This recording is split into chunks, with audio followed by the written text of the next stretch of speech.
think it's so important for people to remember that they're the creators of their lives instead of the victim of their lives, right? So the victim is saying, I'm feeling this way because that person or that circumstance, or I don't have any money, is causing me to feel this way. That's my relationship with money. What that really means is I'm using my lack to...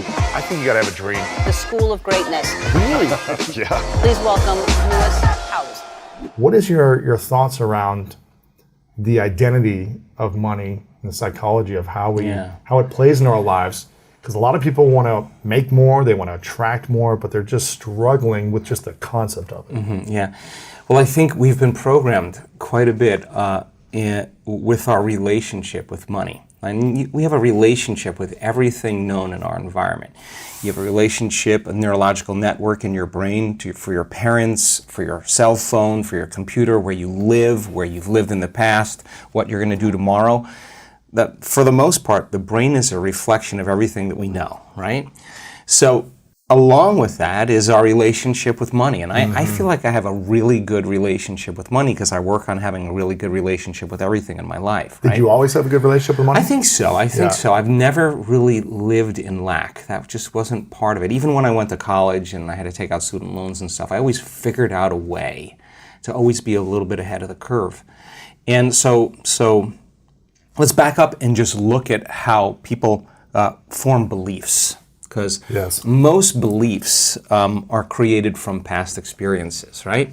So children, when they're in their early ages, their brainwaves are very slow. Like their brainwaves are in alpha when they're like 7 to 12. They're in theta when they're like 2 to 6 years old, and they're in delta like when they're newborn to 2 years old. And so these brainwave states are states that were really suggestible to information. So when we hear information, we believe it. And we accept it, we believe it, we surrender to it as if it's the truth without analyzing it, because there's no analytical facilities yet. Right. The analytical mind starts around 12 or so, 7 to 12, and that analytical mind is actually what creates a barrier between the conscious mind and the subconscious mind.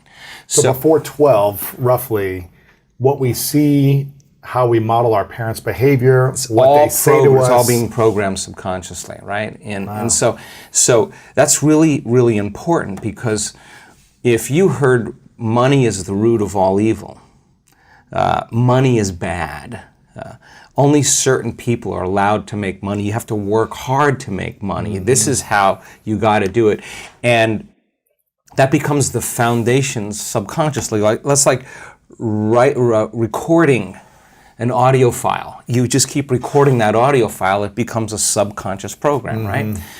So a lot of people have a relationship with money based on either what they've been told or what they've experienced in their outer environment, right? So then we gain information from our environment, and the stronger the emotion we feel from experiences in our lives, the more altered we feel inside of us, the more the brain freezes a frame and takes a picture. And that snapshot is called the memory. So based on an emotion. Based on an emotion. The emotion alters our internal state. So you're going along as Lewis, feeling really good, and all of a sudden you have this trauma, you have this crisis, you have this shock, and all of a sudden you have this dramatic change in your internal state, and your senses get heightened, and then you freeze the frame and you associate this internal state with whatever it is that's causing it, right? And that's how we create long-term memories, right? So are painful memories more powerful, or beautiful memories more powerful? They're both equal. Okay. They're both equal, but the problem is I think most people experience from more the negative emotions, right? And those negative emotions really are derived from the hormones of stress, right? So the alarm system, the emergency system, creates an arousal inwardly. And that arousal is saying there's something dangerous in your outer environment, right? And it could be a person, a circumstance, an accident, or whatever. And that change in emotional state causes you to remember the event. You got to pay attention, right? You got to stay really and narrow your focus on the cause. So think about people who have relationships with money, right, from the past. All beliefs are based on past experiences. So you have an experience where you lose money, you have an experience where money's taken away from you, you have an experience where you don't have enough, you're living in a place where there's not enough money, or a family that's not enough money. then the emotion that most people are living by on a moment-to-moment basis is lack. Like, I'm in lack of having something that I want, okay? Now, there's nothing wrong with that because the experience changes your emotional state. You freeze the frame, you take a picture. The problem is that's hardware. So we think neurologically within the circuits of that past experience, Yes. and we feel chemically within the boundaries of that emotion, which would say, for example, be lack, right? So now the person says... before you go on to the next thing, what happens to the body and the mind when it is in an environment of lack? Mentally or physically, I'm in lack. What is the body and the mind saying? Yeah, so the body is saying, I'm waiting for some external event to occur. I win the lottery. I marry the right guy. Whatever it is, that you're waiting for that event to occur. That experience produces an emotion. So the emotion then takes away the lack. And so when we play the game in three-dimensional reality, the creation game in three-dimensional reality, we experience separation from everyone or everything because our senses fool us into the illusion, the hallucination of separation. I'm here and you're there. I'm here and the door is over there. So I'm aware that I'm here at one point of consciousness, and the door is over there, another point of consciousness. Okay, so in order for me to get from here to the door, I got to move my body and do something through space. I got to do something, and everything in this three-dimensional reality is going to take time and energy, right? So, okay, so then here's Lewis right here, and then he says, okay, I want this experience in my future, and your brain automatically predicts and projects how far in the future you think it's going to take. Maybe it's a year, 5 years, 10 years. 30 years. Oh my gosh. Right? Because that's what it's going to take to pay off that house, right? So now, one point of consciousness, I'm here. The other point of consciousness is where I'm placing my dream. So I'm separate from that experience. So then how do I get to that experience? In three-dimensional reality, you got to get up and you got to do something. You got to go to work. You got to drive to work. It takes energy. You got to fill your car with gas. You got to eat food. You got to work. All this stuff. You got to sleep. You got to recover if there's stress. And now people are, in a sense, waiting for the experience that's 10 years down the road or 30 years down the road to happen to take away the lack of them not having it. And unfortunately, many times when the experience finally occurs, they can't enjoy it because they're too exhausted, right? So you play the game, you go to school, you study really hard, or you study on your own, you develop some skills, you make the right choices, you start saving money, you start learning from your mistakes, and then the game is how many things can you accumulate, and that accumulation then you associate with being wealthy or being abundant or being successful, right? And some people get really good at it, right? You can get really good at that. But for the most part, though, when we create from three-dimensional reality, we're creating from lack and separation. In other words, you're driving down the road and you see someone driving a car that all of a sudden you realize that you don't have. The moment you become aware that that person has that car and you don't have it, you're in lack of having it, right? So what the brain naturally does is it naturally creates you driving that car. And you have an image of yourself driving that car and you start identifying, wow, that would be a greater experience for me to have. The problem is the distance between the thought of what you want and the experience of actually happening for most people is the concept called time, right? Between cause and effect, right? So some people develop the ability to manage themselves and manage their life. They develop certain skills and they can pay for it and they can get it very quickly. The problem is when the novelty of that experience wears off, the car, and they're no longer identifying with that, and the feeling of emptiness and lack comes back. They need to find something else. They got to go attach find something else. And so there's this game that goes on where you never have enough, right? And that's the lack game, right? So then if you think about people having the things they want in their life, when they create from lack and separation, it's the experience in three-dimensional reality that produces the emotion, and the emotion is saying, let's feel and experience this thing that you've been in lack and separation from, and that emotion then takes away the lack or separation. But you've worked really hard to get it, okay? Nothing wrong with that. Is there another way to do it? Yes. Okay, so the person who's living in lack is waiting for their wealth to feel abundant. They're waiting for their success to feel empowered. They're waiting for their healing to feel gratitude. They're waiting for their new relationship to feel love. They're waiting for their mystical experience to feel awe. That's the Newtonian model of reality, of cause and effect. Waiting for that event to happen to take away this separation or lack. Nothing wrong with it. It's the way most people create. But what we've discovered is actually something else. The moment you feel gratitude, your healing begins. The moment you feel worthy and abundant, you're generating wealth. The moment you're empowered, you are moving towards your success. The moment you're in love with yourself and you're in love with life, you'll create an equal. The moment you are in awe of life, you're going to have a mystical experience. And so that's causing an effect, right? So then if you can teach people then how to create, instead of from lack or separation, but create from wholeness, and create from what we call the quantum field instead of three-dimensional reality. What's the difference? Okay, so the way first of all, it takes knowledge, okay? The quantum field is an invisible field of energy that exists beyond our senses. You can't see it, you can't smell it, you can't taste it, you can't hear it, you can't feel it.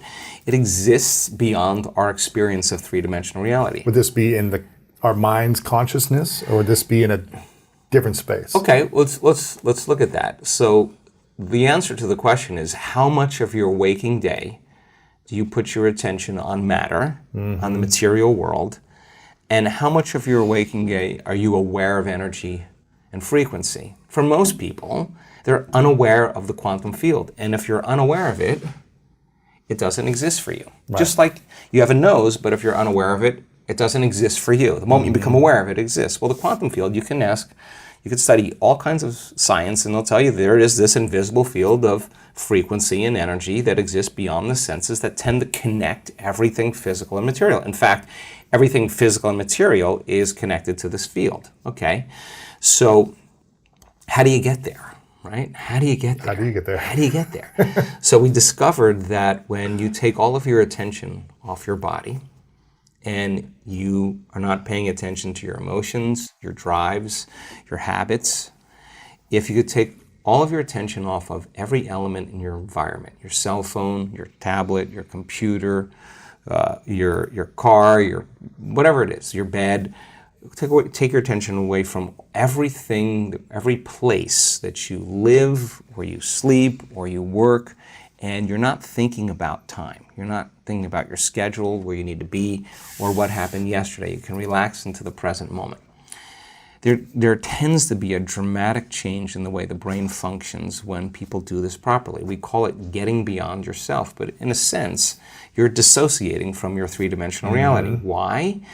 Because if you're thinking about anything in your three-dimensional reality, that's where your attention is and that's where your energy is, okay? So we kind of figured out this formula when people really become nobody, no one, no thing, nowhere, and no time.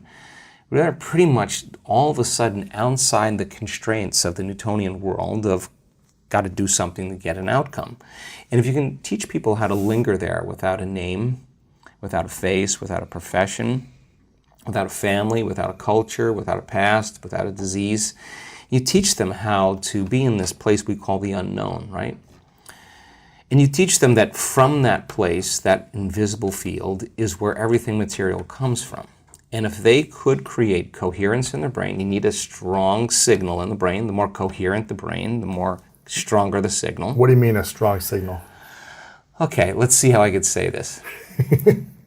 When most people, when we look at brains in real time, and we're looking at people's how their mind is working.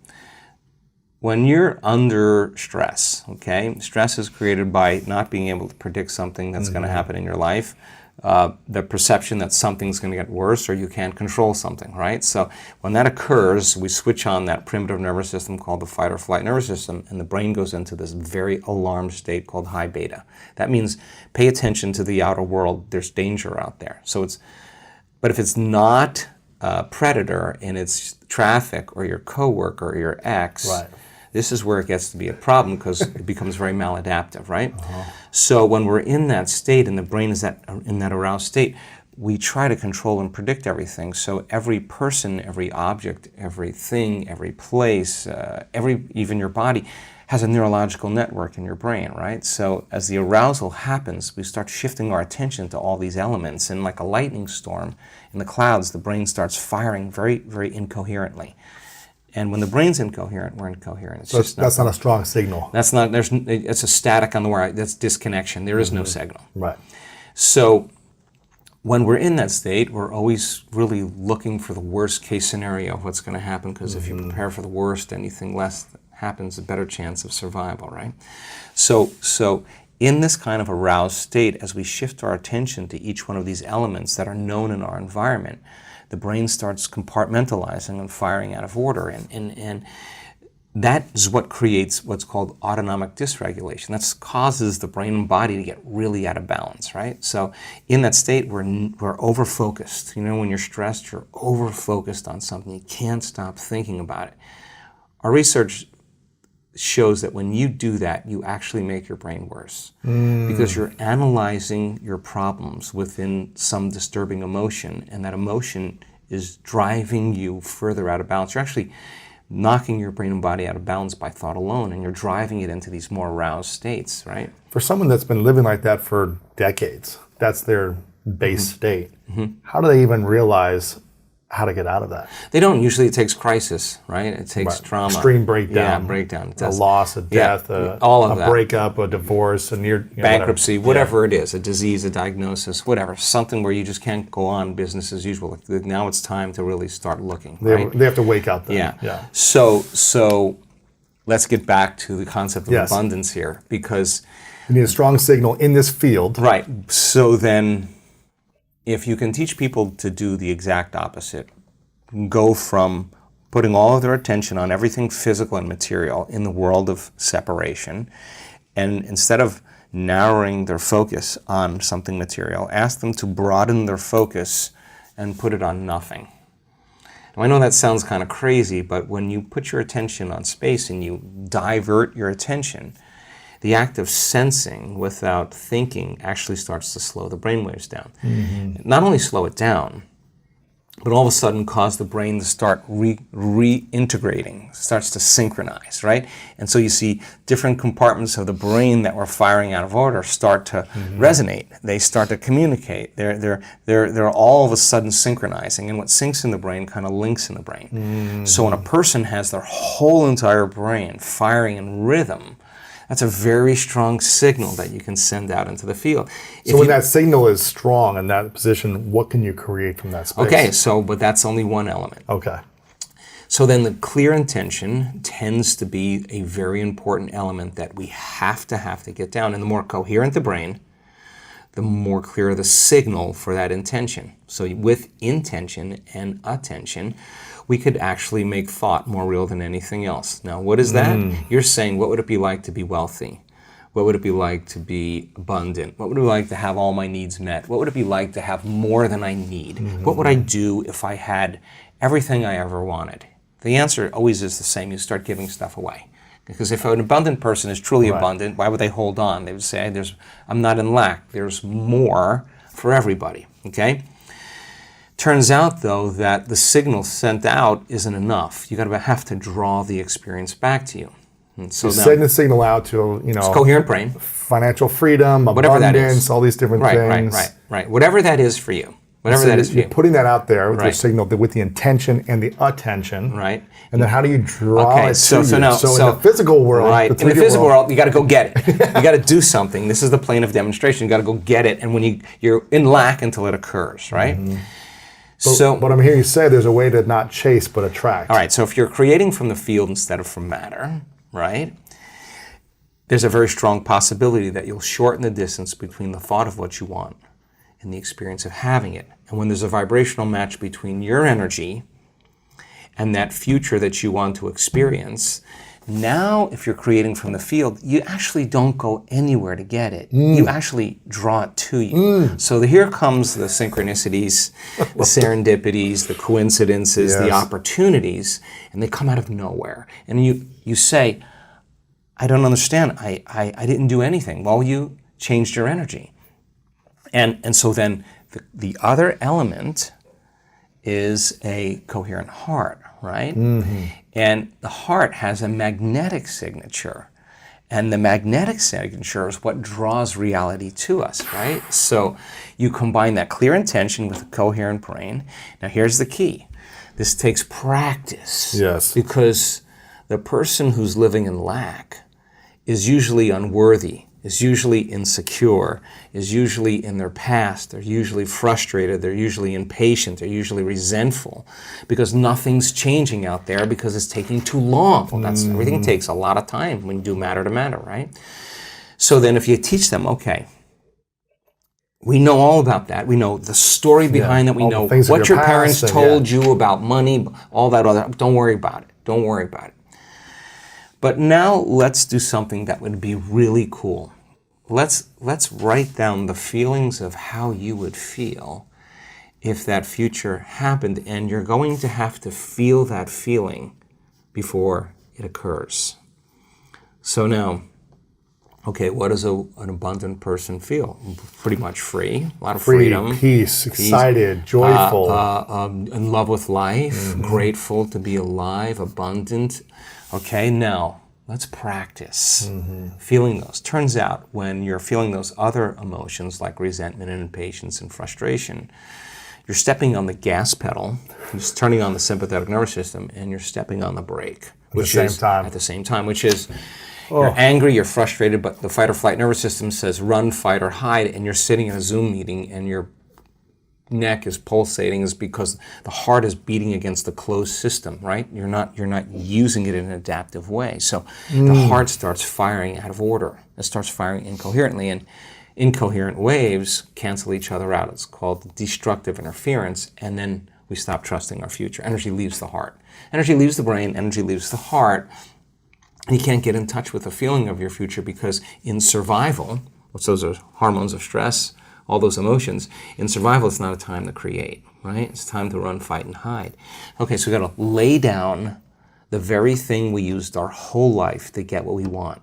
The habit of doing it that way for something greater to occur. Okay. And what happens if we try to create from survival emotions? It just takes a long time. You'll just force it. Little steps at a time. You'll force it. Yeah. You'll force it. You'll fight for it. You'll compete for it. And you'll manipulate. You'll cheat. You'll lie.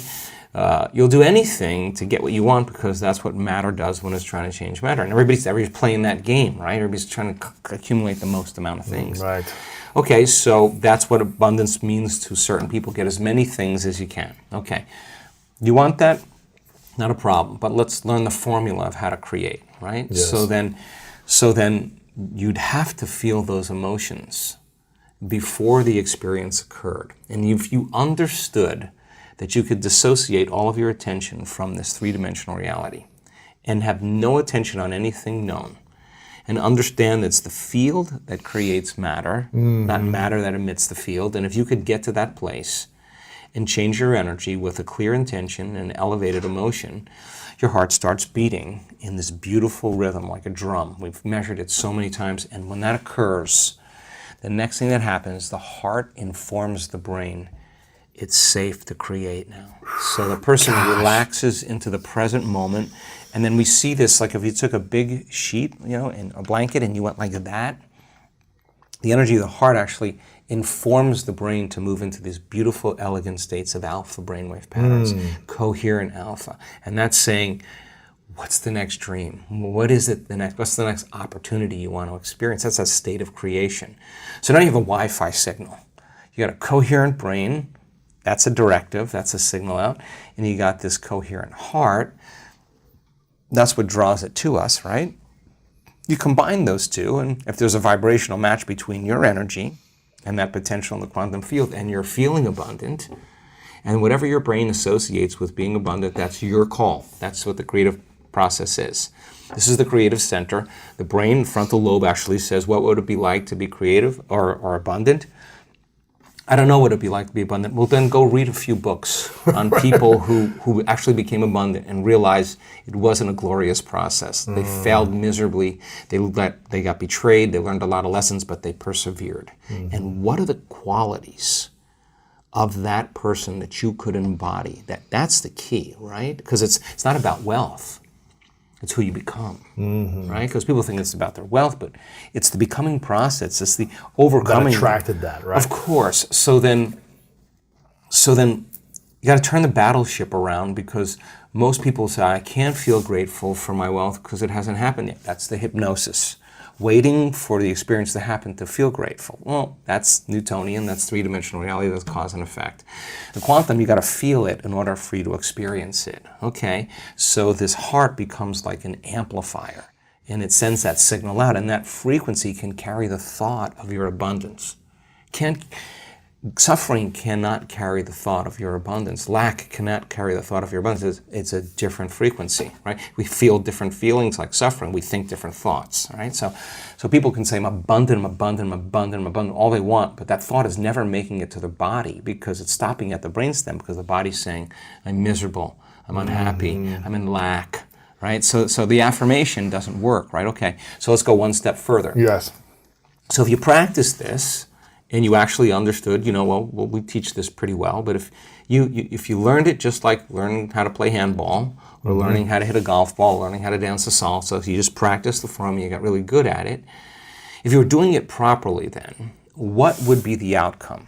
The experiment of being abundant would be that you would have to feel that feeling. Get so good at doing it with your eyes closed. You got to do it with your eyes open. Now, why? Because if you're feeling the feelings of your emotions, of your future, you're no longer looking for them. Because you're in the future now. Your body is so objective that it's believing it's living in that reality where you are abundant. And as long as you feel that emotion, you're not separate from it any longer. You're no longer in lack. You're no longer looking for it to occur. Say, why hasn't it happened yet? If you're feeling abundant, why would you look? Right? You wouldn't. So then, our job then is to be able to maintain that modified state of mind and body. So does that mean like you should check your bank account tomorrow and see if there's $500,000 in it? No.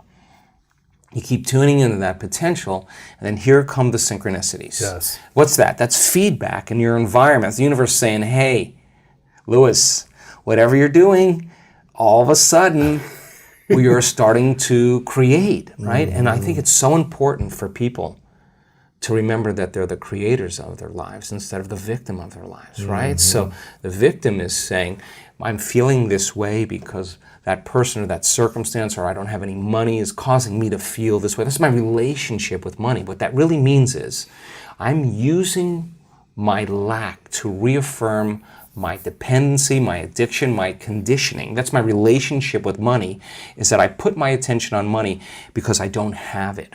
So their relationship with money is, of course, built on lack. And so when they don't have it, they feel bad. And what they're really saying is, my outer environment, my reality is actually controlling the way I feel and the way I think. So, Lewis, why are you in a good mood today? Things are going good. Why in a bad mood? Things are going bad today. So this unconscious program of victimization is saying that we're allowing our environment to influence the way we feel and the way we think. Isn't that what victimization is? And the stronger the emotion we have to our lack, the more we put our attention on the fact that we don't have it, right? Yes. And so then the person has forgotten that they're creating reality, because what they're creating is lack. And they're creating more of it. And then they try harder, and they force harder, and they control more. And they're more exhausted, and their body's tired. And they're breaking down, and right. So the experiment then is, let's try it another way. Let's create from the field instead of from matter. Get a coherent heart, get a coherent brain, relax in the heart, and energy moves right into the brain. We've measured this 1,000 times. And all of a sudden, the person moves into these beautiful, elegant brainwave states where they're super creative, right? So the longer you're conscious of that energy, the more you draw that future to you. So then, what does the synchronicity mean? It means whatever you're doing inside of you is producing that effect outside of you. Pay attention to what you did. Keep doing and do more it again. Yeah. So generate a little bit more abundance. Just do it for an experiment. Now, when the synchronicity happens, do you think you feel suffering, or do you think you feel a little excitement? You feel inspired, right? So then that synchronicity is saying, use this energy, use this feeling. It should be easier for you to feel this now, and go back and do it again. Keep the experiment going.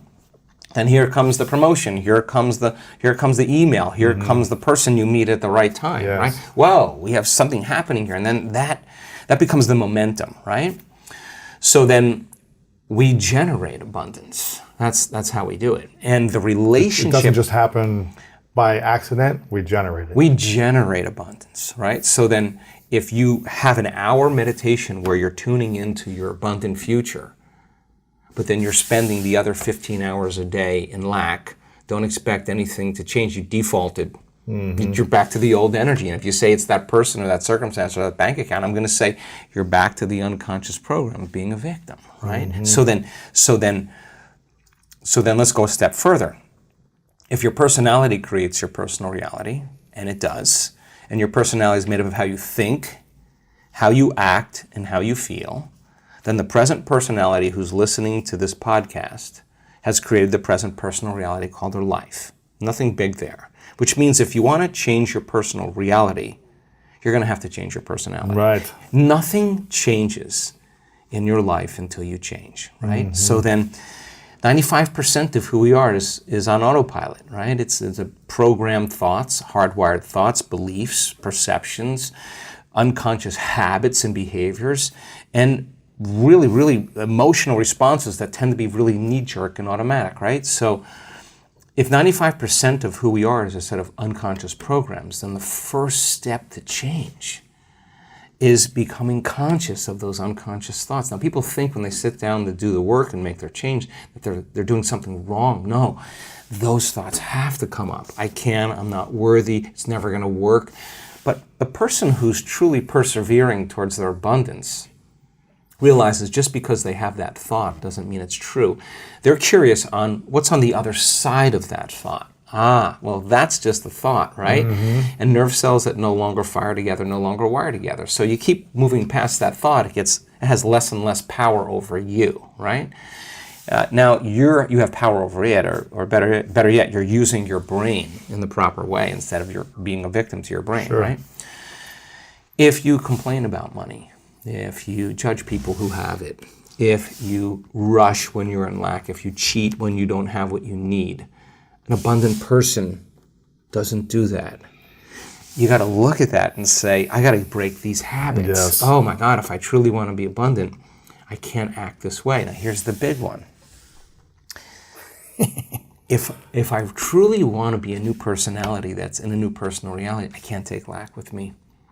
I can't take unworthiness. I can't take the story that goes along with it with my parents or my grandparents or my ex or whatever. That story has to end, right? I mean, if not now, when, right? How do people end those stories? Well, of course. Well, how many times do we have to forget until we stop forgetting and start remembering? Right. That's the game, right? That's the game called change. How many times do we have to go unconscious and default to that old personality when we catch ourselves and stop doing that and get conscious? That's the moment of change. So the problem is that most people wake up in the morning and they think, let me think of my problems, right? The brain is a record of the past, right? So they think about their problems. They don't have enough money, and those problems are usually connected to certain people at certain places with certain objects and certain things. What didn't work out, or who Right. screwed me over. Or So the moment they wake up, the moment they remember those problems, they're thinking in the past. So now they're firing and wiring the memory. They're keeping the memory of the past alive in their mind. The problem is, every one of those memories has an emotion associated with it because we've experienced it. So when they feel the lack, when they feel the unhappiness, when they feel the anxiety, now the body's in the past. Thoughts being the language of the brain, feelings being the language of the body, how we think and how we feel creates our state of being. But the conditioning process starts because conditioning only needs a thought and a feeling, a memory or an image and an emotion, and a stimulus and a response, and you're conditioning your body to become the mind of that emotion. And now the memory's not in the brain. Now the memory's buried subconsciously in the body, and the body becomes the mind of that emotion. So the body is living in lack, and it's believing. The body is that through the nervous system, or is that through neurochemical, the cells, everything? So the body's so objective that it does not know the difference between the real life experience that's creating the lack and the emotion that you're creating by thought alone called lack. The body's believing it's living the same past experience every day. Why? Because the end product of an experience is an emotion. Oh, well, if your life is changing, but you're still feeling lack, don't expect anything to change. You won't even see it. You'll walk right past it. You're viewing your life through the lens of the past. Okay, so then the person realizes that all their friends are making money and they're doing stuff, and they're like, wow, I'm really feeling lack now. So then, when it no longer becomes about your abundance, and it becomes about your change, that's a valuable moment. When it's no longer about your healing, but it's about your change. I paid attention to a lot of people in the last couple of years tell their story. The people who heal in this work from cancers and all kinds of chronic health conditions and Parkinson's and strokes and paralysis and all kinds of things, rare genetic disorders. It never was about, when they've really got in the game, it was never about their healing. It was about, what do I need to change in order to heal?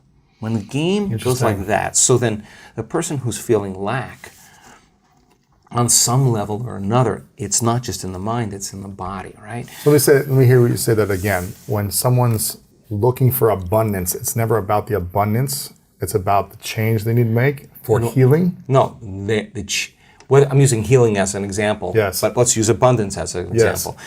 When you understand that you cannot get abundant, when it's no longer about the game called abundance, it's about the game called change. What do I need to change? The more I change, the more I'll be abundant. Yes. So then it's no longer about how come it hasn't happened? That's the old personality, separate from the experience, still in lack, asking that question. Which is creating your current reality. Which is reaffirming it, because that's the lens you're perceiving it through. Okay, so we should be focusing more on what we need to change every moment as opposed to the abundance or the healing. Well, the word meditation means to become familiar with. Sit with yourself long enough and not turn on your cell phone, not scroll through your social media, and do no TikTok, no emails, none of that stuff. Don't just sit and close your eyes and watch the thoughts that come up. That's the exact reason why you're not abundant. Watch what you want to do when you're feeling lack, to take away the lack, and there's always something you would do to take it away. But sit with the lack and be curious on what's on the other side of it, right? Because the body's programmed into lack now subconsciously, right? So the emotion of lack drives our thoughts and drives our behaviors. So it makes sense then that if an emotion is a record of the past, then we're doing things habitually from the past. We're thinking in the past, right? So lower the volume to the emotion every time you notice lack comes up. And just like breaking any addiction, there's going to be cravings, right? So the body's going, hey, Lewis, it's been about 2 hours since you're so used to doing this thing. You've been thinking lacking thoughts about 150,000 times a day, and you're just going to stop now. The body's going to start influencing the mind and saying, it's not going to work, you're a loser, it didn't work before, it's too hard, everybody else. That's why it's so hard for people to lose weight or get in shape, because you might try it for a few days and then the cravings, or I'm tired and I want to go default back into the old personality. Right, because why? Because the body, which has been conditioned, the mind, the body is the unconscious mind. So the body's got used to the familiar feeling, even they don't even know it's lack. It's just how they feel. It's not guilt. So so let me finish. So the hardest part about all of this is making a different choice.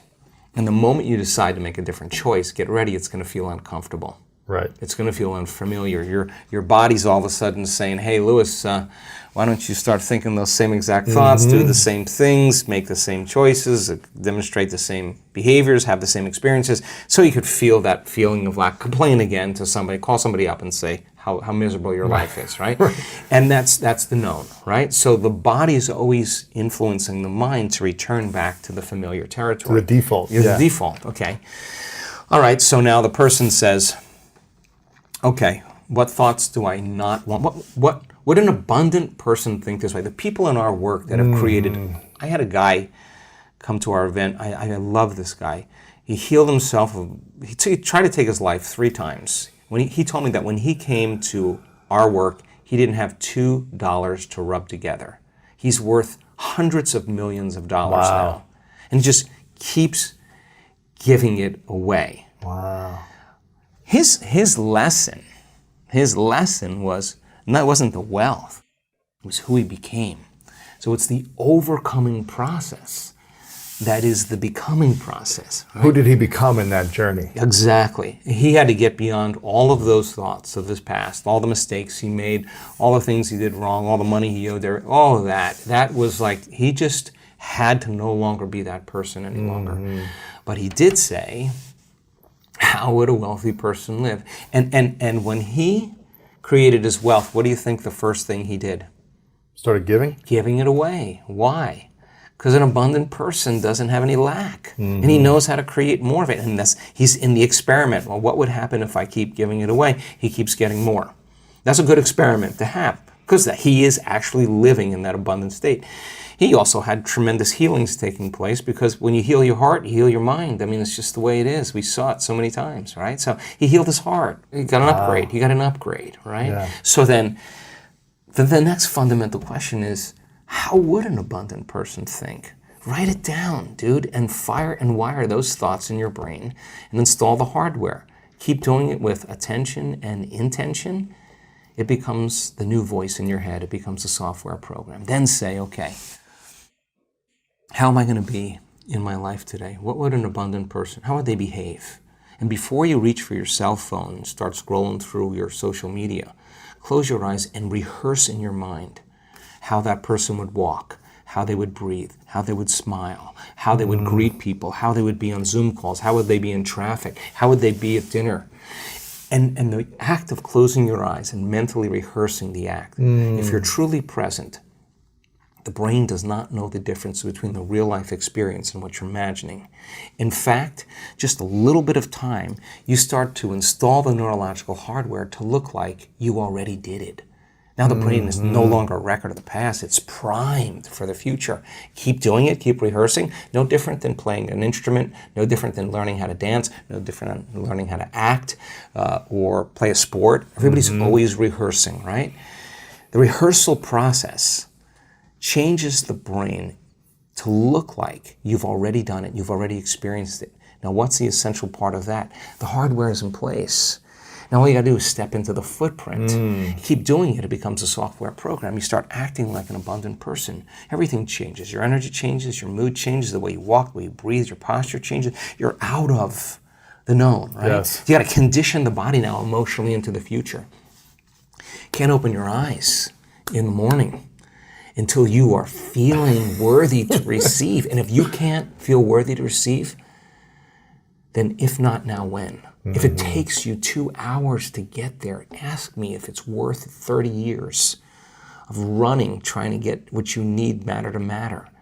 Okay, so then the person who wrestles with their lack, they're out of the bleachers and they're on the playing field. Now, here's what we learned. Let's go back to beliefs now. So remember, a belief is just a thought you keep thinking over and over again. A belief is something that you keep thinking enough times that you hardwired in your brain and it becomes an automatic program. And we have beliefs about all kinds of things, money, relationships, God, whatever it is. It's all based on what we've been told or our past experiences, right?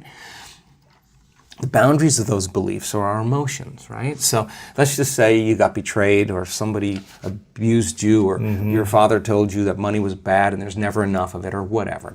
That's a story, okay? But somehow it left an impression on you. Remember that event very clearly, and that's kind of rooted in who you are, right? Okay, so that emotion then is the boundary of our belief, okay? So how you think and how you feel creates your state of being. If you take a thought and a feeling, a thought and a feeling, a thought and a feeling, a thought and a feeling, that's called an attitude. A series of good thoughts with a series of good feelings, you say, I have a good attitude today. You have a series of negative thoughts that are connected to a series of negative feelings. You say, I have a bad attitude today. So attitudes are just shortened states of being. Good attitude in the morning, bad attitude in the afternoon. If you take an attitude, and you keep those up, and you string attitudes together, you create what's called a belief. And a belief is just an extended state of being. So if you keep thinking the same thought, you keep hardwiring it in the brain, you keep feeling the same feeling, you keep conditioning in your body, the redundancy of that cycle over and over again conditions the body to subconsciously become the mind of that belief. And all beliefs are subconscious states of being. Okay. Take a belief, and you string them together, you form what's called a perception.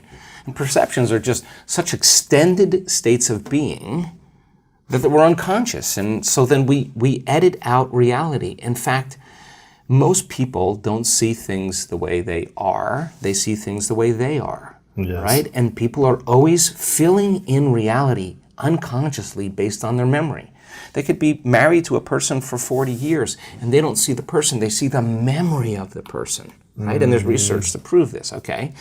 So how do we change a belief or perception about ourselves or our lives, okay? We've studied this.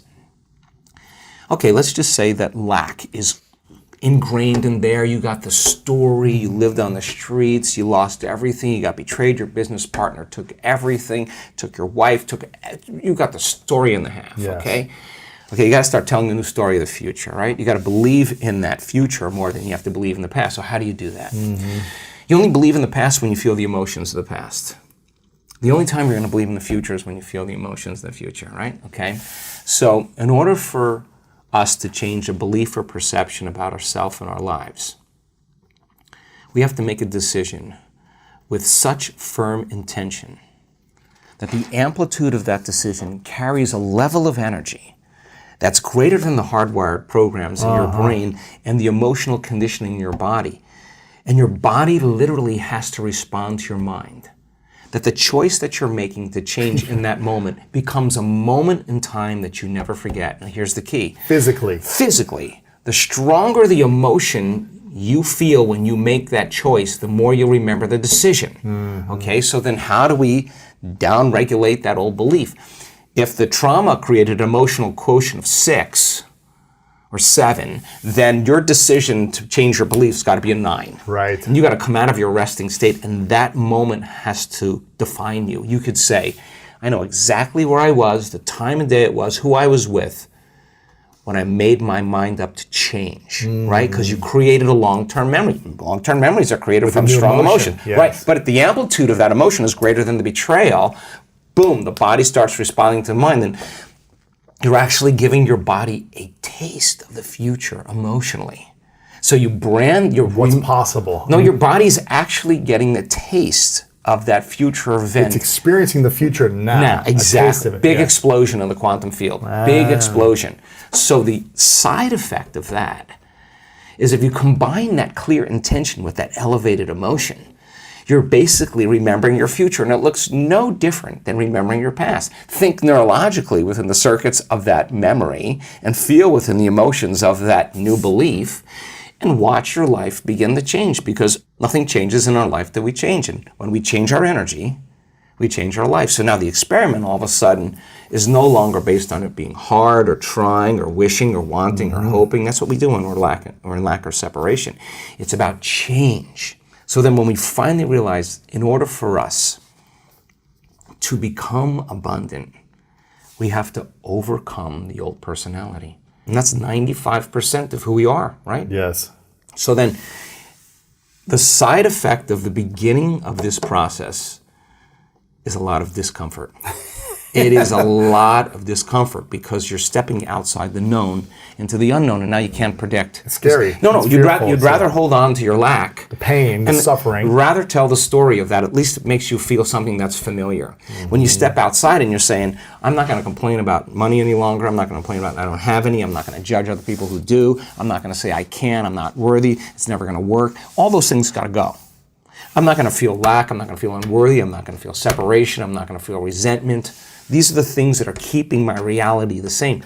Now it's no longer about abundance, it's about who you become. So the overcoming process becomes the becoming process. And so many people come to this work, they want abundance, they want healing, they want a new relationship, they want a new career, they want the mystical, but really they want wholeness. And they want healing, they want peace. They want wholeness. Because they feel unwhole. Well, when you're in lack or you're in separation, you're not whole. Imagine feeling so much wholeness that's impossible to want. That's what we're working on with people. Then you can really enjoy a sunset. Then you can really enjoy a meal. Then you can really enjoy your friends. Then you can. I talk to people that are very abundant. I mean, in the billions abundant, and so many of them say we are in misery. Because they're not whole. We're in agony because they can't enjoy life anymore. That's what they want. I mean, People want abundance to be able to enjoy life. They want to be able to do whatever they want with whoever they want, as many times as they want, wherever they want. That's freedom, right? Or people want abundance. The sponsoring thought is really they want freedom, right? Or whatever their sponsoring thought would be, right? So then creating from the field instead of from matter, to shorten the distance between cause and effect, requires that clear intention with that elevated emotion, coherent brain and coherent heart. Tune into that energy and feel it with your brain and your heart. I mean, we have plenty of ways to do that. Examine your personality and examine your personal reality. Change your personality, change your personal reality. Don't make it be about abundance. Make it about becoming abundant by overcoming the person who's not abundant. The person who heals themselves from a health condition, who's no longer thinking the same way, no longer acting the same way, no longer feeling the same way. You ask them where that disease is when they stand on the stage in front of 1,500 people or 3,000 people, and that's a 4-minute mile. Everybody's leaning in. That's truth right on the stage. They say, where is that? Where is the disease? Oh, it lives in the old person. Wow. I'm somebody else. That's not even a story. That's not even who I am any longer. So, lo and behold, when we do our research, and people do this, in 7 days of going all in, at the end of 7 days, their body looks like, genetically, with all the metabolites, that they're literally in a different environment. You know, here's the weird part. They're in a ballroom. Right. There's not a lot happening in a ballroom. Right. What's happening in a ballroom? I've been to thousands of ballrooms. Yeah. But the environment somehow looks like they're living in a very prosperous, very healthy, very loving, nurturing, very whole environment. Why? Because they were signaling genes ahead of the environment. And if the environment signals the gene, okay, that's epigenetics. The end product of the experience in the environment is an emotion. If you feel the emotion before the experience, you're signaling the gene ahead of the environment. And genes make proteins. And proteins are responsible for the structure and the function of your body. Look at Jack, by the way. I like that. Look at that muscle over here. The expression of proteins is the expression of life. So you actually become abundant. You actually become that person. And people who are truly abundant have no problem with losing things. I was going to ask you next was, let's say you make $1 million in your business, but then you invested a lot in the stock market or whatever, and then half of it goes away overnight. Who doesn't have that happen? Right. Every abundant person has that happen. Right. And their response is minimal. So what should people be thinking when they lose a lot of money or they lose something? Don't lose the lesson. You may lose the money, but don't lose the lesson. Should people feel this emotional attachment to the money loss? No, why? Or just Why? say, What is money? I mean, what is that? What people really want. It's like people say to me, oh, I have this great idea for this new business and I need money. And I say, you don't need money. You need opportunity. You need opportunity. You better tune in to some opportunities, right? So it's the framing of how limited we think that we have to get things through money. It just is not the way it is. Yeah. So the fundamental importance about all of this is I really don't care if people want to be abundant. I don't care if they want to heal. I don't care if they want to have a mystical. I don't care what, want to travel the world. It doesn't matter to me. I just want them to be in the experiment. The experiment of actually trying it out. Yes. And seeing, God, if I really change my energy, well, could I actually have an effect that's produced in my life? And if I'm waiting for the event to occur, I'm back to the illusion of separation and lack. Waiting for it to happen to take it away. If I'm truly a creator. So let's say they're not waiting. What should they do instead of waiting? Keep feeling the feeling in the present moment and trust. Look, right? if you're waiting, you're not creating. I mean, that's just the way it is. So wake up every day. How bad do you want it? How bad do you want your dream? It's so much easier to forget that vision than to remember it, right? So if you're going to remember it, you got to keep it alive in your mind. How do you keep it alive in your mind? You disconnect from your environment. You close your eyes. You play music in the background. You sit your body down, and it's got to pee, and it's got to eat, and it's got to. Well, you just sit down for a few minutes, like training a dog. Like stay. When I say it's time to get up, we get up.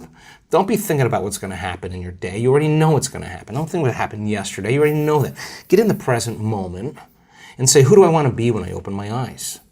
Who do I want to be today? What would greatness look like? How would one day, one shot, one lifetime, what would an abundant person do? Let me rehearse that with my eyes closed. Let me remind myself who I don't want to be. Let me remind myself of who do I want to be. Let's not get up, Lewis. Until we get into that. Till where the tennis ball hits the sweet spot. When you go, oh, I'm ready for the day now. Now, game on. Now, if you can maintain that modified state of mind and body the entire day without defaulting by seeing someone or doing something, stay in that state, the experiment still continues. And you're changing your energy. Doesn't happen in 2 days, you're not that good. Right. That's it. You're not that good. We keep practicing.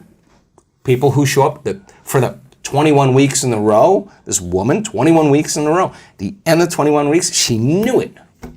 Boom, her whole life changed. Boom. Was it 21 days worth it? Ask her. The experiment, she was just changing the process. People who diagnosed with really serious health conditions, and they start doing the meditations, and they realize, wow, God, my body feels better, my pain feels better, but my values, my scans are still showing the disease exists. All right, does it mean that it doesn't work? No, it doesn't mean it doesn't work. It means, like, what am I doing the other 15 hours of the day? Mm-hmm. Oh my God, I'm in lack, I'm in fear, I'm responding to the same people in the same ways. And you gotta think about this. As long as your response to everything in your life is the same, you're not changing. Right. So change your response to things in your life, and you're in the process of change. So then, now I gotta get good with my eyes open. Now I gotta be able to rehearse, oh my God, I fell from grace at that moment in my day. Oh my God, I defaulted back to the old self. Forgive yourself, yeah. All right, no, so it's only forgive yourself. Like, there's a forgiving process, like, shoot. But if you're truly playing the game, who cares, right? You just go, oh God, let me brush myself off. Get back to it. Let me get back in my heart here. Let me get back in that place. Let me remember it. Let me get back in this energy. And let's try it again. Let's try it again. Yes. And let's just keep the experiment going. Now, does that mean you have to be irresponsible? No, you still have to navigate with ethics and morality. You still have to have personal conviction. You still have to have a vision that's bigger than you and somehow that motivates you, because not only you're doing it for selfish reasons, but to contribute to others in some way. Of course, there's going to be recognition and popularity and aggrandizement that goes with it. And money should be the side effect of all that. The game should be so good. Of your vision, like that vision of the future, you have to keep alive in your mind. That should be the game. The ones that can keep that vision of the future in their mind now. Exactly. And have a personality. Even if your reality is falling apart. Right. And that's happened to a lot of people. I mean, there are people that come to our work that were living in the back of their car. Right. And now they're, living very well or bankrupt. And now their companies are just thriving. Yeah. They just never stopped believing in themselves, because if you believe in yourself, it means you have to believe in possibility. And if you believe in possibility, you're going to have to believe in yourself. And so something really cool happens when you do this that I just discovered recently, just watching people at our week-long events, because you got to go all in. You got to go all in. And it's 7 days, and it's a lot, and it's super intense, and there's times where you don't want to show up because I'm pushing people across the river of change. There comes a moment where people keep showing up for themselves. They keep showing up for themselves in spite of the weather, in spite of their foot hurting, in spite of their bad dream, in spite of the whatever, their fight with or whoever. They keep showing up. They get really worthy to receive. They feel really worthy, like, I am worthy to receive this gift. And the universe only gives us what we think we're worthy of receiving, right? So we got to get to that point, because so many people who are in lack somehow don't feel worthy, right? So the abundance then becomes the sign that you finally become worthy. And for the soul, it's not about the abundance.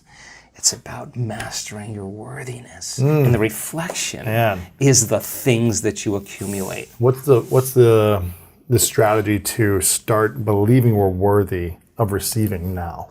Is there Fill your brain with as much knowledge as possible. And listen, my dad used to say this to me all the time. He'd say, wait a second. Just sit down with me here. If anybody else can do it, you could do it also. Well, let's just start there. So how did these people do it? Like, let's look at what they did. Right. All right, let's study. This is a school of greatness. Let's study greatness. What is greatness? Like an uncompromising will, invincibility, lead with their heart, adapt and make changes, let go of the past, give life, live it fully and completely, and embrace it and enjoy it. I don't know, whatever, you get to write the script. Yeah. And you tell the story of your future instead of telling the story of your past. Watch what happens. Gosh. So how do should we be speaking to others about our future, or should we be more keeping that to our mind and our bodies and kind of speaking it to ourselves? What happens when you say, I'm going to do this and I'm going to do this and this is my future? Does that actually hurt us? Question. Yeah, so I really don't leak it out. I never leak it out, because if I'm working on something, I hold it, right? I don't want to, when I know it's going to happen, that's when I'll say, hey, you guys, you're not going to believe this, right? So it's more to yourself. Right. Listen, you know when you're changing? When you stop talking about it. That's when you know you're changing, because you're out of the bleachers and you're on the playing field. Look, so many people come to our work, Louis, and they say, I always believed that this was possible. All this information, it seems I've seen people heal themselves, people create well. I get it. I just didn't believe it would work for me. Oh, it's a big moment. It's a big moment. Now you are on the game. You're in the playing field. You're out of the bleachers. Like we had people stand on the stage. Someone stand on the stage this weekend in Denver. Just said, "My God, I really believe that this would work. I just didn't believe I could heal. I really didn't believe it. I really didn't believe." She was a physician. Is a physician. I really didn't believe I could heal. Now, is it about the healing anymore? It's about overcoming the belief. And every day, she's got to make that decision with such firm intention that the amplitude of that decision is causing her body to respond to her mind. And that's the moment she's rewriting the belief. And if she doesn't feel like it, don't expect anything to occur in your life. You got to come out of your resting state. You got to make that choice. What do you, for all the people that go to your events, and just in life, one of the biggest challenges people have is the consistency of doing these things. Yeah. It's hard to actually go and try it once. No, but here's the deal. Here's the deal. Yeah. Let's just say you're in the experiment, and now that belief is right in your face. I guarantee you that discomfort from that belief being right in your face is going to get you out of bed in the morning, and you're going to face off with it. There's an innate capacity that we have as human beings to want to overcome our limitations. It's in there, right? So the community that we have that does this work, they're not like, oh God, I gotta go create today. That's not their game. The magic is so good. They show up because they don't want the magic to end. To go away, yeah. They're not doing it as a have to please God, do the right thing, be spiritual. None of that.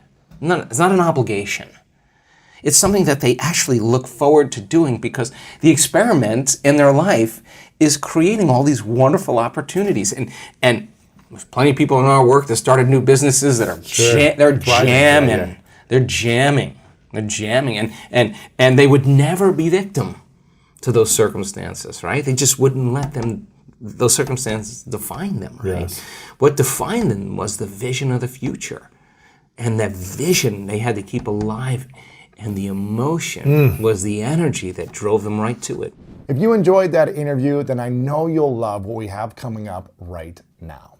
There was a researcher out of Yale University that in the 1940s that was studying electromagnetic fields around living organisms. And in the 1940s at Yale University, nobody was doing this, and he was a vitalist. He wanted to understand the unseen fields around living organisms. So he started studying eggs, all kinds of eggs. Chicken eggs, swallow eggs, reptile eggs, snake eggs, salamander eggs, there's all kinds of eggs. And he was using a magnetometer, and what he found was, 100% of the time, no matter what egg he measured, the positive charge was always at the head, and the negative charge was always at the tail. Well, if you have positive charge on one end and negative charge on the other end, you got an external electromagnetic field called the magnetic field. That's a magnet, right? What happens with human beings is every thought has a frequency. Every thought produces a chemical. So if you keep obsessing about your lack of finances, your lack of time, your lack of energy, lack, and those thoughts. I don't have this. I need this. What are the chemicals you're feeding your body. You're taking thought. It's producing a frequency, and that frequency in the form of chemistry is storing that thought emotionally right in your second center. You feel guilty, you feel unhappy. The moment you feel unhappy, then you generate more thoughts equal to that feeling, which makes more chemicals, and you keep taking energy from the brain and storing it in the body. If you react to people in your life and you feel anger, frustration, whether it's traffic, the news, whatever it is, parents, whatever, you're drawing from this field, this electromagnetic field, you're tapping that resource and you're making chemistry out of it and the field shrinks. So now, by doing that and living in survival, the body no longer is a magnet. So now you have very little energy in the brain. In fact, 5% of the energy is in the brain and 95% is stored in the body. Now the body's been conditioned emotionally. So a lot of energy in the body, very little in the brain. So in our work, do we want energy to be in the brain? We want to move energy back up to the brain. So what does that do when we move the energy from the body to the brain or the heart? Well, this is a great thing because once it makes it here, it's going up, right? So we do these different meditations and these different techniques to draw that energy right up to the top of the head. Now, when this energy shakes loose and it starts to move, the sympathetic nervous system switches on. And instead of releasing energy out like you're being chased by a predator or you're having an orgasm, that same energy is going up into the brain, and the brain switches on and it goes into these very high frequencies called gamma brainwave patterns. Now the person has an arousal, but the arousal isn't fear. Not an orgasm. Well, in the brain. An orgasm of the mind. Yeah, exactly. It's energy that's being released into the brain, and you can only describe it as ecstasy or bliss. So the energy of guilt that was stored from thinking and feeling in the same way releases and it travels up to the brain and is going back. And when it reaches the brain, what happens? You get more energy in the brain and it begins to produce that external field. So you're beginning to create a field around your body. You can imagine the future as opposed to staying in something from the past. Well, once the energy's moved, you're going to feel pretty blessed in that moment. In fact, so we can transfer guilt, shame, insecurities into bliss. Oh my God. Yeah, we do it all the time. Momentarily? Oh my gosh. Yeah, we do it all the time. And the amazing thing is that rush of energy that's moving into the brain is changing the brain's physiology and producing that field. And now you have energy to heal. Now the body is a magnet again. And it's as the energy moves up the spinal cord and it starts passing through those spinal nerves, and there's a lot of dynamics going on the body, that energy that was once stored in that one of those energy centers that's released is energy to heal, energy to create a new future. You're replenishing your field, and now the body becomes more of a magnet instead of an inert piece of metal with no charge, right? So the person then who's reacting to whatever person or circumstance in their life, the stronger the emotion that they feel towards politics, towards the traffic, towards their girlfriend, social towards their media, ex, whatever, the more they're paying attention to it. But where you place your attention is where you place your energy. So we also know that when... It's hard to create from a place of putting attention towards negative energy. Well, you're not creating. What you're doing is you're tying up your vital life force. You're giving your power away to that person or that circumstance that you could be using to create a new life with. So when a person's sitting in their meditation, and I love doing this, we just had an event in Marco Island. I'm going to take people further than where they normally go. I know they're going to go, oh, well, I'm done with my meditation. No, you're not done. We're going to take you to that point where that feeling is so in your face and you can't turn on your cell phone. You can't get up and walk away because 1,000 people are not getting up and walking away and you're part of the community.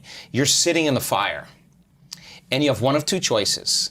You can let that brain run on programs and hardwired patterns, and the arousal will drive your brain further out of balance, or you'll practice the formula. And as you lower the volume to that emotion, you're going to take your attention off that person or problem. Guess what? Here comes energy back to you. You're taking your power back. And now you're building your field that way. And when that happens, energy starts to move up into the heart. Once it makes it to the heart, it's going to the brain. So we start seeing people, their hearts naturally open up. And all the things they thought they wanted when they came to the event They no longer want because they feel like they have it. They don't need it anymore. Because they feel like they got the feeling before the experience. So that they feel so whole that they no longer want. And they're not looking for their future anymore. You only look for it when you feel lack. When your body is conditioned emotionally into the future, why would you look for it when it feels like it's already happened? Now this is where it gets weird. Because now things start coming to you and you're no longer in need. And when it comes to you, you go, oh, here. Take it, I don't want it. I just wanted to know that I could create it. And people create a lot of wealth in our events. Yeah. And the first thing a lot of people do is they say, I'm buying a cruise for you. I'm buying you your car. Oh, Mom, I'm getting you that house. Why do they do that? Because they're so excited. They feel so amazing. And they're thinking, I could do this again. Why would a person in lack wouldn't give? A person who's abundant would give because they know how to create. So now the game changes. It's no longer about the self.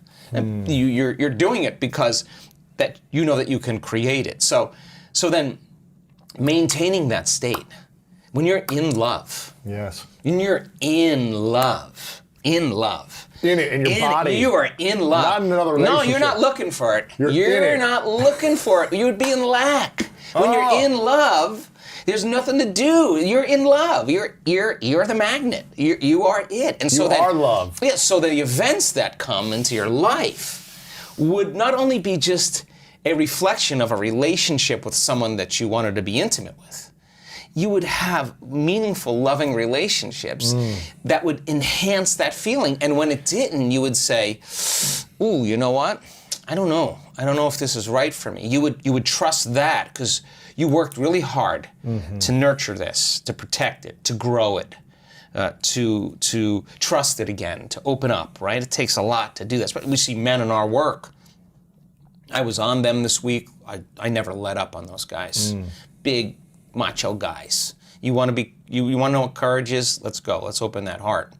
And when they start cracking open, I mean, we see people heal from colon cancer and from angina and all, just boom, there it is, there it's not. That's what's been stored all down here. Once they open this up and it moves, the body is transforming in that moment. It's the system is informing itself. Information is being restored back into the body. So when you get to that point where when you're in lack and separation, time gets really crazy because you want stuff to happen faster and it feels like it's taking forever. That's because you're in separation. When you're in love and you're in connected, you don't want the moment to end. I mean, I had 3 guys over for dinner last night, all these academics. I cooked a meal and a half for these guys, took out great wine. Why? I wanted them to be so caught up in the moment that they forgot. We made a new memory. We had a great experience. And life then is about experiencing it in love. Like, I'm not going to be guilty of what I'm eating or judge what I'm eating if I've cooked a great meal. Let's eat. Because the guilt is worse than whatever it is you think is bad for you. So then, when you're feeling those elevated emotions, and you're locked in love, then you see life through the lens of love, and there's compassion. Like, you could look at your greatest adversary, the person that threw you under the bus, and you've overcome yourself and you've done the work. They've stolen from you, they've tried to talk bad about you behind your back. Trashing on you, all that stuff. You'll look at them and you'll see a part of yourself that you used to be that you no longer are, and you have nothing but understanding and compassion for them. Like, wow, I feel for that person. They're hurting. They're struggling. I used to be like that, but you're no longer that. When you're that, then they push your buttons. When you're not, you're reactive to that. Because you're equal, but when you've overcome it, why would you do that? You would see them as somebody struggling, just like you see a child who's throwing a tantrum, just like, oh, they're gonna get now here. I mean, I've got so many questions around this, but one thing quickly. How often do you find yourself in reaction mode when someone throws you under the bus? Whether it's someone honking at you in a car and you say, how often do you get back to that place? And like, because aren't we conditioned to kind of react and respond? I react every day. So oh my God. I react every day. But the fundamental question is, how long are you going to react? Right. So shortening the refractory period of your emotional reactions is that kind of intelligence where we're keeping ourselves out of the past. Justified valid or not, the only person that that's affecting is you. And then you have to ask yourself, is it loving to me? Well, if you can't control that emotional reaction, then you're a junkie. And you're on a bad trip, and you're overdosing. But if you know that you're overdosing, you got to get beyond your rational mind, because you'll say, why are you this way? Oh, because I should. All right, and by you doing that, is it making more of those chemicals? Yeah. Why were you doing that? To make you feel more like it's justified. So then, this takes. Listen, I excuse myself many times in one day. Because you'll be, I'm in reaction mode, let me step aside. Are you, I'll be like, are you kidding me? What did they do? And then I'll be like, oh, we're not going to make a decision in this state. So give me a minute. Oh, wow. I go, take a few breaths, get out of that state, remember my future, where I'm going. It's so much more important than the present moment. I just got to condition my body into that future. And now it takes sometimes a Herculean effort, I have to tell you. You can ask my staff. I'll be in there 15, 20, 30 minutes. Sometimes I'll say it took me an hour. But to get back to a peaceful state.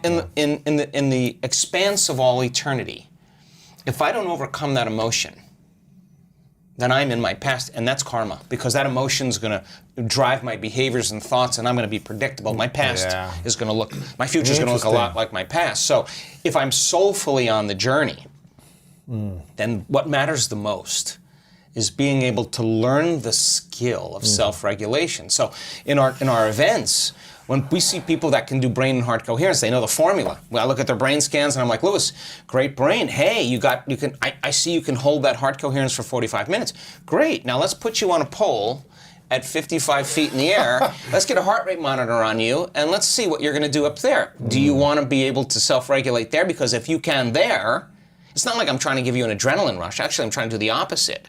I want you to settle your brain and body back down, go against thousands of years of programming like fear, and teach your body in that moment how to regulate. I guarantee you, if you go a little further than what you did and you stay conscious, instead of throwing in a program and rushing through it and trying to get it over with, you start breathing, you start getting back in your heart, you start getting centered, you work against those chemicals, I guarantee you when you walk into your life, you're gonna, the moment you see something doing, you're gonna catch on right away. You're gonna catch yourself. Now that saves you a lot of energy and a lot of time, because if you're able to change it then instead of 4 hours later, where you're just gone, or you've already reacted. Yeah, and you've done things you say I should have never done that. I should have never said that. That's what those emotions do, because those emotions make us really primitive. Really primitive. If you rewind the tape 10 years ago, information was the thing that stimulated thought, stimulated new ideas, and as we learn new things, we make new connections in our brains. So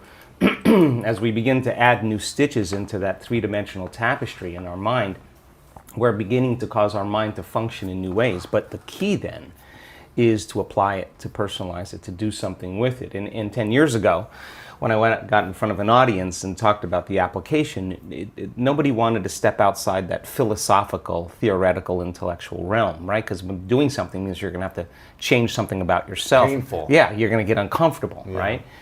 And I think we're in an age of information, and in an age of information, ignorance is a choice. And because of technology, we have access to so much content, and information creates awareness. And awareness is consciousness, and you can't have consciousness without energy.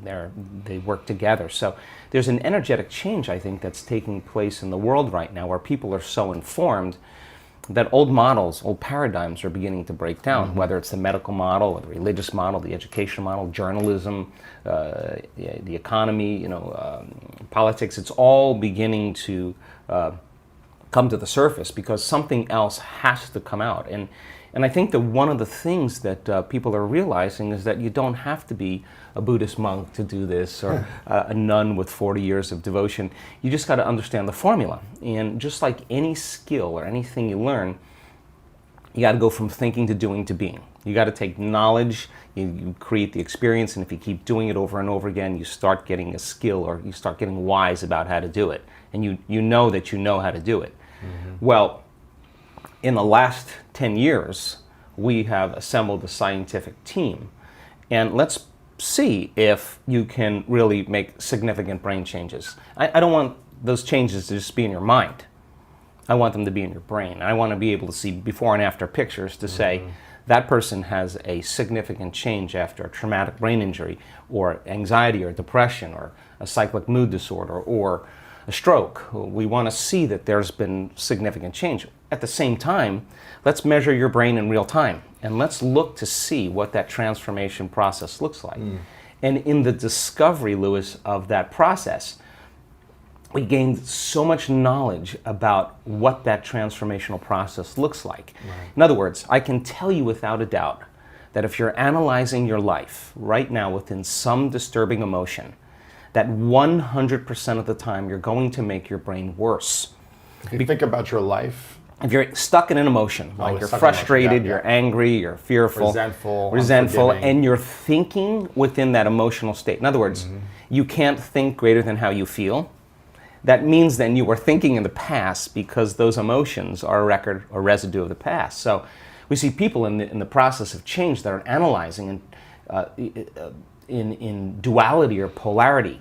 That kind of drives the brain into higher states of arousal and further away from true change. So we've done thousands and thousands and thousands of brain scans, and we now know that there's a formula to create greater brain coherence, greater brain efficiency, to make your brain work better. And when your brain works better, you work better. At the same time, it requires a clear intention and an elevated emotion to begin to change your energy and to change your life. And nobody changes until they change their energy, right? So then how do you get a person out of resentment, frustration, into joy and freedom why would they feel grateful or joyful or free if the experience hasn't happened? So most people are spending the majority of their life waiting for something out there to take away their emptiness or pain or the resentment in here. Well, if they're waiting their whole life in separation or lack, then and we create reality, then the lack is driving certain thoughts, which is creating more separation and more lack. So teaching people then to begin to condition their body emotionally before the evidence takes place in their life is breaking a significant habit, right? Yes. So instead of living by cause and effect, now we're beginning to cause and effect. So the moment you start feeling whole and grateful, we now know your healing will begin at that moment. Yes. The moment you start feeling worthy and abundant, your wealth is coming. You're generating a certain amount of energy, a certain amount of wealth. And so how does someone feel worthy though if they've always been told they're not worth it? Yeah, well, so or that's the story they tell themselves. Yeah. Like, I'm not worth it because Yeah. she didn't say yes when I asked her on a date. Right. Because he broke up with me, because I got fired, because my parents left me. How am I worth it when there's so much evidence or story around a negative thing? Let's stop telling the story of your past and let's start telling the story of your future. And people who aren't defined by a vision of the future, for the most part, are left with memories of the past. Your brain is a record of the past. It's an artifact of everything you've learned and experienced to this moment. So most people wake up in the morning and they start thinking about their problems. Yeah. And those problems are memories that are tattooed in the brain that are associated to certain people and things at certain times and places. So the person wakes up, clean slate, they start thinking about the problems they're thinking in the past. If you believe your thoughts have something to do with your destiny, well, there's a possibility that your past is going to be your future. Every one of those problems has an emotion associated with it. So then the moment you start recalling the problem, you start feeling unhappy. Now your body's in the past because thoughts are the language of the brain and feelings are the language of the body. And how you think and how you feel creates a state of being. So people reaffirm their identity based on the past, right? And it turns out that the redundancy of doing that, conditioning only requires an image and an emotion. And most people are unconsciously conditioning their body into the familiar past, into the known. So now if you're in the familiar past and in the known, you're going to crave the predictable future. Right? That's the known as well. And there's only one place where the unknown exists, and that's the eternal present moment. That's the sweet spot of the generous present moment. So you gotta labor to get that person beyond the emotions that keep them tacked or anchored to the past. And yes, it takes an effort to do that, but if you keep working with the formula, you'll reach that elegant moment where there's a liberation of energy. And now your body, as the unconscious mind, The objective mind is not believing, it's living in the same past experience 24 hours a day because you're liberating the body from that emotional state. So you ask a person, why are you so unhappy? Why are you so frustrated? Why are you so resentful? The moment you ask that, their brain is going to associate that emotion to a past event. To a memory. To a memory. Yeah. That's because they have nothing to look forward to in their future. So if you're not being defined by a vision of the future, it just means to me that you're more in love with your past than you are with the future. So how do you teach people to believe in a future that they can't see or experience with their senses yet, but they've thought about enough times in their mind that their brain is literally changed to look like the event has already occurred? The latest research in neuroscience says that's absolutely possible. We know that. And how do you teach a person to select a new possibility in their future and begin to emotionally embrace that future before it's made manifest to such a degree that their body, as their unconscious mind, is believing it's living in that future reality in the present moment, and they're signaling new genes in new ways ahead of the environment. Now, till their body begins to change to look like the event has already occurred. We've proven that that's possible. Now think about this. So the more you think about your desired future, the joy, the gratitude, the feelings you want to have that are more positive, the more you think about it as a future thing happening, the more your body shifts now. Exactly. So your body is believing it's living in that future reality in the present moment. Now think about this. Some condition in your life, the more altered you feel inside of you, the more you narrow your focus on the cause, and the brain freezes an image and takes a snapshot. And that memory now is embossed in the brain. It's branded in there. So then people think neurologically within the circuits of those past experiences, and they feel chemically within the boundaries of those emotions. And the stronger the betrayal, the stronger the trauma, the more the body's living in the past, right? Crazy. So how do you reverse that? So now, if you truly got passionate about a future, we've all done this. You get a wild idea in your mind and you start holding on to that vision and you're preoccupied with it. All of a sudden, the thought in your mind becomes the experience and you start feeling the energy of the future. Yeah. Now, the stronger the emotion you feel from that vision, the more you're going to pay attention to the picture in your mind, and now you're remembering your future. And vice versa, the stronger you pay attention to the feeling of the past, pain, you're going to create the pain in this moment. Exactly. So it requires a coherent brain, and we now know that there's a formula for that, and we've got beautiful research to show that people can do it. They just have to practice. And it requires a coherent heart, because resentment, frustration, impatience creates a very incoherent heart. Yeah. And when that heart becomes incoherent, you stop trusting yourself. There's no energy there. You stop trusting in your future. Wow. So then, if there's physical evidence in your brain and body, physical evidence to look like the event has already occurred, it's quite possible you'll be thinking neurologically within the circuits of your future, and you'll begin to feel chemically within the boundaries of that emotion of your future. And how you think and how you feel is your state of being. And now your state of being is living in the future instead of the past. Now, the moment you disconnect from the emotion of your future because of traffic or some coworker or your ex or whatever people come up with, now you're back to the energy of your past. And now you're going to start looking for it, analyzing, why hasn't it happened? Well, if you're feeling the emotion of your future, why would you look for it? Because you would feel like it already happened, and that is the place where the magic happens. So then you can't just do this, get up, and then return back to your old state of being. You got to maintain that modified state of mind and body. When life practice. happens? Well, let me finish. If I punch you in the face right now, how do you maintain? Well, of course. I mean, we all take blows in our lives, and we all react emotionally. But the question is, how long are you going to react? Right. So then, if you can't mediate and regulate your emotional reactions, and those emotions linger for days, that's a years mood. for some people. Mood, and then months, temperament, years, personality trait. So then the person's personality is literally based on the past. But they don't know that because they're doing it over and over again. It becomes a subconscious program. So now, if it requires a coherent brain and a coherent heart, then we have to train people how to self-regulate. So we've done thousands and thousands of measurements. We've partnered with the Heart Math Institute to teach people how to create and sustain heart coherence. How do we do it? Well, Besides going to your workshop, what's the simplified version? I'm sure it takes more time than... Well, it really doesn't.